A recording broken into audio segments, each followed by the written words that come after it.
Biya kamal gwas me men banin ngejen wale bikon ngi gwas me ka Facebook akamen banin ngi gwada me bala na mo menen kono mo ala dum Facebook ati me goro bilalet ano jira madana no go dong de Facebook de monetize gore jeno buwe ka tichale 3 line tone tre nyal gwas mo atwanya 3 line mo ko be jinong na meni amichi to ay gore jeno jin buwe ka setting okay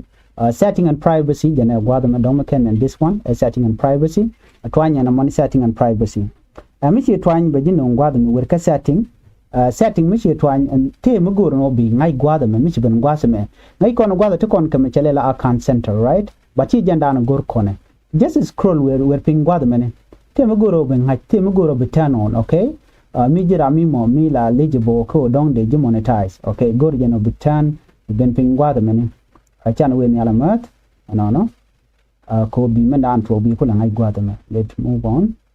Okay, Facebook Lite update, language region, okay, take a Michigan, take Misha would Michelle that wasn't, but take a Michelle Alcabe, take a Facebook, la Facebook down and Chol Kone, Manchol Kone blue Facebook. So let me show you that here. Hold on. Okay. Michi bin ping wasn't a team guru benen, you know, go again of Bename binen. Timicha go already. Sorry, bukonen enkel, coast guaya. Temicha gorguas me early access to future. Na many michi nane early access to future. Gorgen o be click, okay?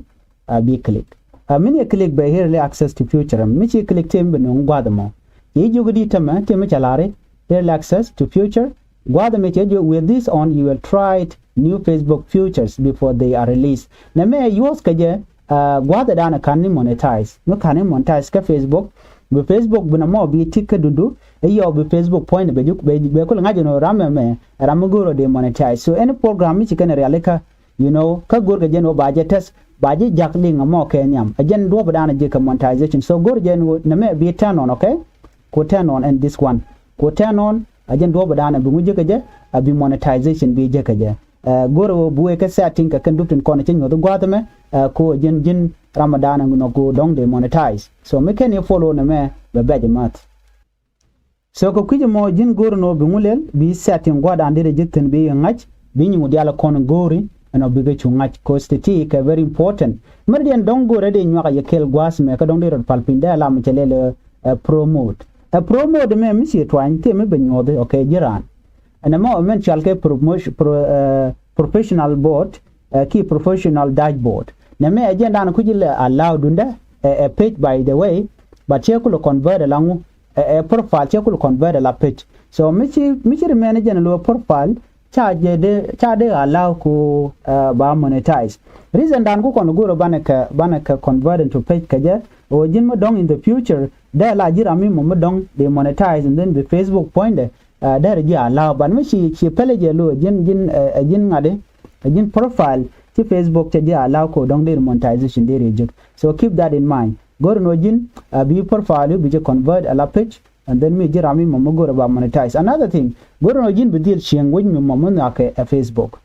jet ke win mi la legible ke win mi na ka de monetization de ja kam nothing but me ti jen ti Facebook ti kan bi mal monetize ka kuje money but go jen odi bi future me cha convert bi de realika another thing remember akati diality Gorigen ojin be your location be ja chege always your location be ja chege always ko ajen do bada and be monetization abi kule je kaje ko mi kan location do kan ye garte do ba monetize ke je Facebook and location bo gwa dan diri garte chin mana chen yodje diri gar under this one mi ci we ka 3 line bu ka setting and then be nyoga jen ka setting bu ka ma cha gore